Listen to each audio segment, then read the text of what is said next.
यह वीडियो बनाने का उद्देश्य जानकारी एवं जागरूकता बढ़ाना है। आप दर्शकों से अनुरोध है कि अपना इलाज स्वयं ना करें और नजदीकी अस्पताल में जाकर उचित सलाह जरूर लें। नमस्कार, मैं डॉक्टर राकेश झा हूँ, डीएम गैस्ट्रो। मैं आज आप लोगों से एक बहुत ही इम्पोर्टेंट टॉपिक डिस्कस करने जा रहा हूँ। इस टॉपिक के इम्पोर्टेंस को आप एंड ऑफ द लेक्चर में समझ पाएंगे। जो हमारा टॉपिक है आज, उसको हम साधारण भाषा में अगर हम बोलें तो उसमें लिवर सिरोसिस के मरीज के अंदर होने वाली कमजोरी, जिसको अगर हम मेडिकल टर्म्स में डिफाइन करते हैं तो frailty in a condition of liver cirrhosis. ये बहुत ही इम्पोर्टेंट टॉपिक है। ये डॉक्टर को जितना ध्यान देना चाहिए उससे ज़्यादा ज़रूरी है कि मरीज खुद इसके बारे में जागरूक रहें, और जब जागरूक रहेंगे तभी आप इस चीज़ से बाहर निकल पाएंगे या इसको ठीक करने के लिए करेक्टिव स्टेप्स ले पाएंगे। तो मैं आपको आगे बढ़ने से पहले इतना बताना चाहूँगा कि जो frailty in a condition of liver cirrhosis है वो क्यों इम्पोर्टेंट है। क्योंकि जो लिवर सिरोसिस के अंदर होने वाली कमजोरी जो पेशेंट्स को बहुत तरीके से असर डालती है।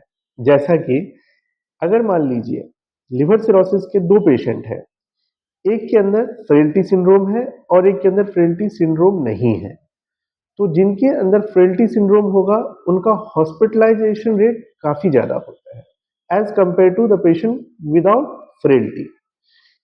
दूसरा और समस्या इनके अंदर होती है कि अगर इनको हॉस्पिटलाइजेशन हो रहा है तो प्रोलॉन्ग्ड हॉस्पिटल स्टे होता है। तीसरी समस्या अगर हम डिस्कस करना चाहें तो तीसरी समस्या में मैं आपको बताता हूं कि अगर मान लीजिए आपने दो ग्रुप ऑफ पेशेंट्स देखा है, एक लिवर सिरोसिस विद फ्रेलिटी, दूसरा ग्रुप है लिवर सिरोसिस विद मिनिमल और नो फ्रेलिटी, और दोनों ही पेशेंट्स के अंदर एसाइटिस की अगर परेशानी है, तो जो liver cirrhosis with frailty with ascites है उनके अंदर होने वाले complication as compare to the liver cirrhosis without frailty with ascites comparatively ज्यादा होता है।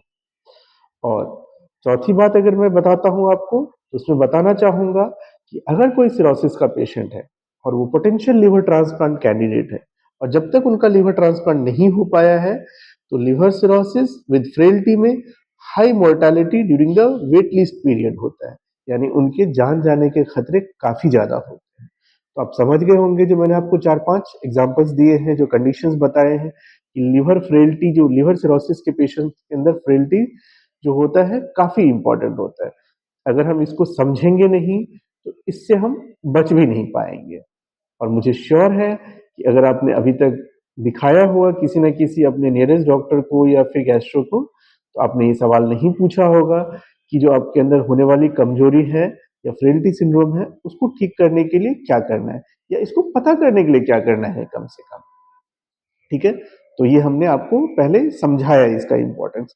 अब हम बात करेंगे कि फ्रेलिटी होता क्या है, इसको आइडेंटिफाई कैसे करें और इसको ठीक करने के लिए क्या क्या हमारे प्रयास होने चाहिए। तो लिवर फ्रेलिटी जो होता है बेसिकली लिवर में परेशानी, लिवर की कमजोरी, लिवर पेशेंट्स के अंदर आने वाली कमजोरी के लगभग 4 मुख्य कारण होते हैं। मैं इसको वन बाय वन बताऊंगा आपको। पहला होता है सार्कोपीनिया, दूसरा होता है इंक्रीज लेवल ऑफ एमोनिया, तीसरा होता है मेल न्यूट्रिशन, चौथा होता है हाइपर कैटाबॉलिज्म। इसको डिस्कस करने के लिए थोड़ा मेडिकल नॉलेज होना जरूरी है और ये डिफिकल्ट हो जाएगा अगर जनरल पब्लिक के लिए हम ये वीडियो बनाएं। तो मैं कभी नेक्स्ट वीडियो में मैं आपको समझाऊंगा कि सार्कोपीनिया क्या होता है, उसको कैसे कैसे समझने की हम कोशिश करें, इंक्रीज अमोनिया से क्यों होता है हमारा फ्रेलिटी सिंड्रोम, हाइपर कैटाबॉलिज्म क्या क्या होते हैं अंडरलाइंग लिवर सिरोसिस के अंदर, और मेल न्यूट्रिशन क्यों डेवलप कर जाता है ऐसे पेशेंट्स के अंदर। तो दोस्तों डेफिनेटली मैं आपको कभी किसी और वीडियो में डिस्कस करूंगा। अब हमारे पास बात आती है कि इसको हम आइडेंटिफाई कैसे करें।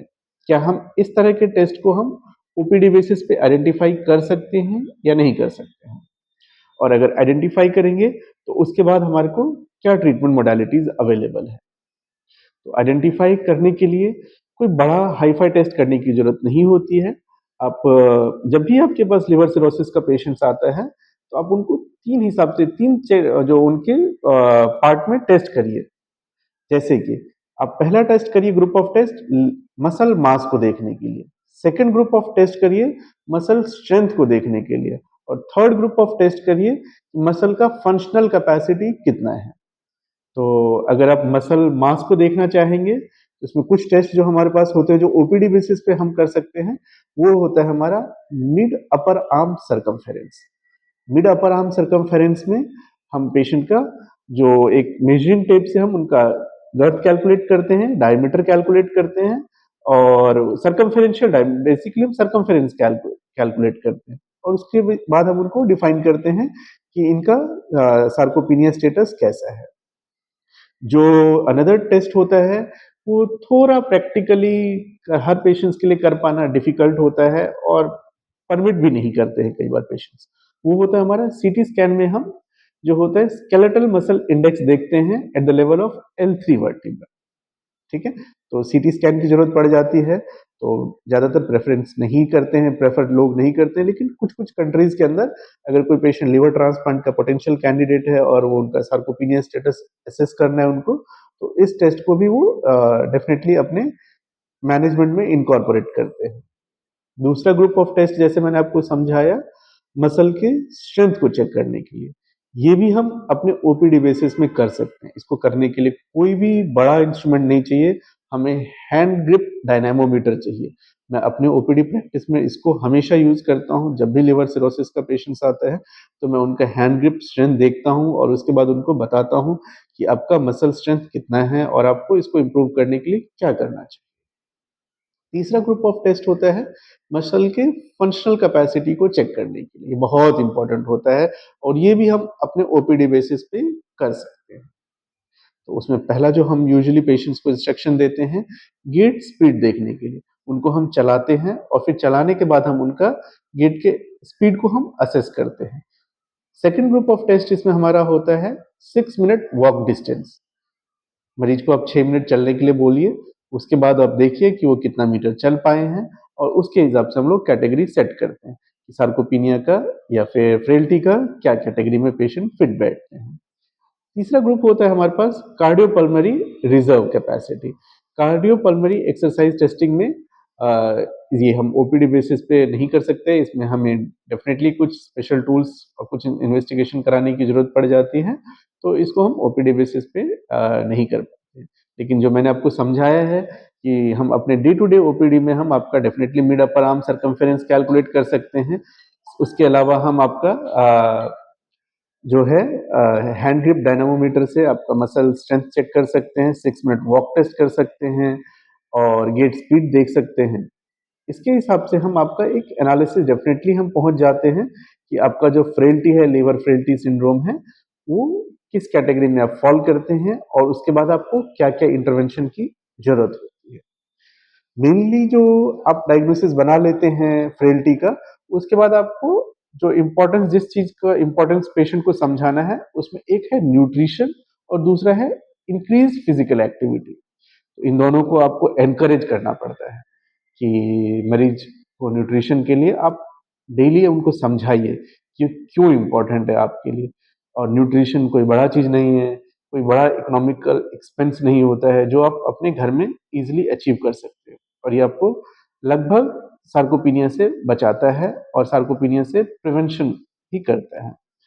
उसके बाद एक्सरसाइज को प्रमोट करने के लिए, तो मैं कभी नेक्स्ट वीडियो में या नेक्स्ट लेक्चर में मैं आपको ये बताऊंगा कि न्यूट्रिशन पे कितना ध्यान देना है सार्कोपिनिया के प्रिवेंशन के लिए इन अ पेशेंट्स ऑफ लिवर सिरोसिस, और किस तरह के फिजिकल एक्टिविटी को प्रमोट करना चाहिए।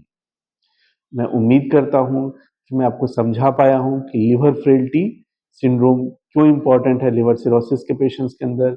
इनके अंदर जो अगर फ्रेल्टी है तो हॉस्पिटलाइजेशन का रिस्क बढ़ जाता है, ये आपको समझना पड़ेगा। प्रोलॉन्ग हॉस्पिटलाइजेशन स्टे होता है, वेट लिस्ट मोर्टेलिटी ज़्यादा होती है, रिस्क ऑफ कॉम्प्लिकेशंस ज़्यादा होते हैं।